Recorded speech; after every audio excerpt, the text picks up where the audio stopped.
আইনশৃঙ্খলা পরিস্থিতিটার অবনতি ঘটে কেন? অবনতি ঘটে কারণ আমাদের যারা নির্বাচনে অংশ নিচ্ছে প্রার্থীরা এবং দলগুলো তারা সদাচরণ করে না। আমরা কিন্তু যেই সুপারিশ করেছি সেই সুপারিশটা নির্বাচন কমিশন গ্রহণ করে নাই। আমি কায়মনোবাক্যে প্রার্থনা করি যে অতীতে যা ঘটেছে তা ঘটবে না, কারণ এটা আমাদের জন্য চরম বিপর্যয় ডেকে আনবে। আর অতীতে যেটা ঘটেছিল এটার কারণ হলো আমাদের একটা দলীয় সরকার ক্ষমতায় ছিল এবং আমাদের নির্বাচন কমিশন পক্ষপাতদুষ্ট ছিল। তো এইবার একটা নির্দলীয় সরকার ক্ষমতায় আছে আর নির্বাচন কমিশন আমি আশা করি যে তারা দল নিরপেক্ষ। তো তারা জনগণের ভোটাধিকার নিশ্চিত করার জন্য তারা অঙ্গীকারাবদ্ধ এবং আমি যতটুকু জানি যে সরকারের পক্ষ থেকে কাউকে জিতানোর কোনো রকম তাদের দূরভিসন্ধি নাই। তো আমি আশা করছি যে একটা সুষ্ঠু নিরপেক্ষ নির্বাচন হবে এবং প্রত্যেকেই তাদের ভোটাধিকার প্রয়োগের সুযোগ পাবে। একই সাথে আমি বলতে চাই এটার অনেকাংশে নির্ভর করবে আমাদের রাজনৈতিক দলগুলোর উপর, আমাদের রাজনৈতিক দল এবং তাদের প্রার্থীদের উপর।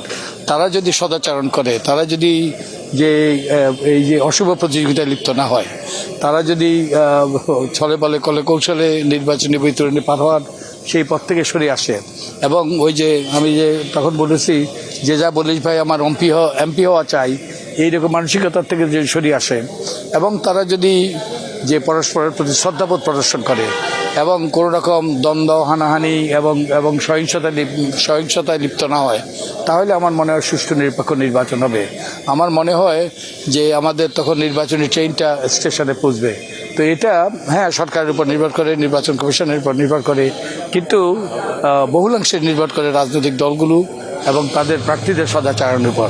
তো আমরা আশা করি যে তারা অতীতের অভিজ্ঞতার আলোকে তারা যেন অতীতের যেই সকল অন্যায় অসঙ্গতি এবং হানাহানি দ্বন্দ্ব এগুলোর থেকে দূরে থাকবে এবং সবাই একটা গণতান্ত্রিক মূল্যবোধের পরিচয় দেবে এবং একটা শান্তিপূর্ণ পরিবেশে নির্বাচনটা নিশ্চিত করবে।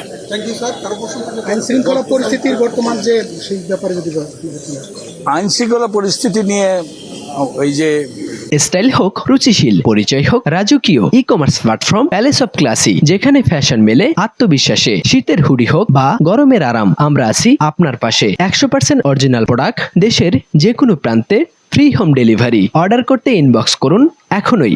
Palace of classy, B classy, be confident. বহু দিন থেকে সবসময় ছিল, সবসময় অভিযোগ ছিল এবং আইনশৃঙ্খলা পরিস্থিতিটার অবনতি ঘটে কেন? অবনতি ঘটে কারণ আমাদের যারা নির্বাচনে অংশ নিচ্ছে প্রার্থীরা এবং দলগুলো তারা সদাচরণ করে না এবং তারা মারামারি, তারা অশুভ প্রতিযোগিতায় লিপ্ত হয়।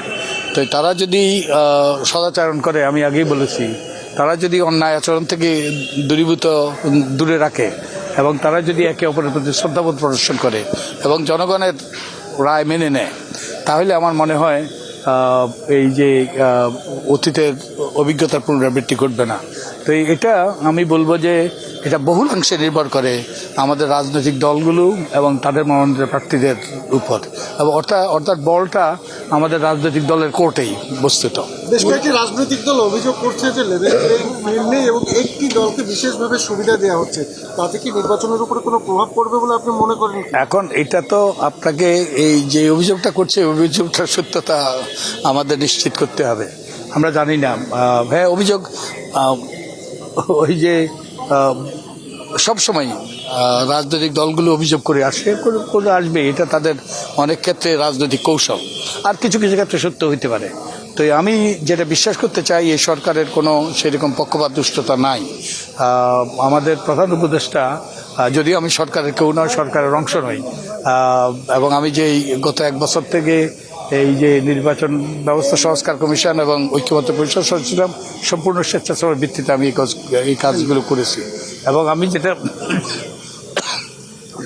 আমি যেটা বিশ্বাস করি যে আমাদের প্রধান উপদেষ্টা এবং তার সহকর্মীরা একটা সুষ্ঠু নিরপেক্ষ নির্বাচনের মাধ্যমে গণতান্ত্রিক প্রক্রিয়ায় যারা জনগণের সম্মতি অর্জন করবে তাদের উপর ক্ষমতা হস্তান্তর করতে বদ্ধপরিকর। তো আমি আশাবাদী, আমি আশা রাখতে চাই। এখন আমাকে যেতে হবে।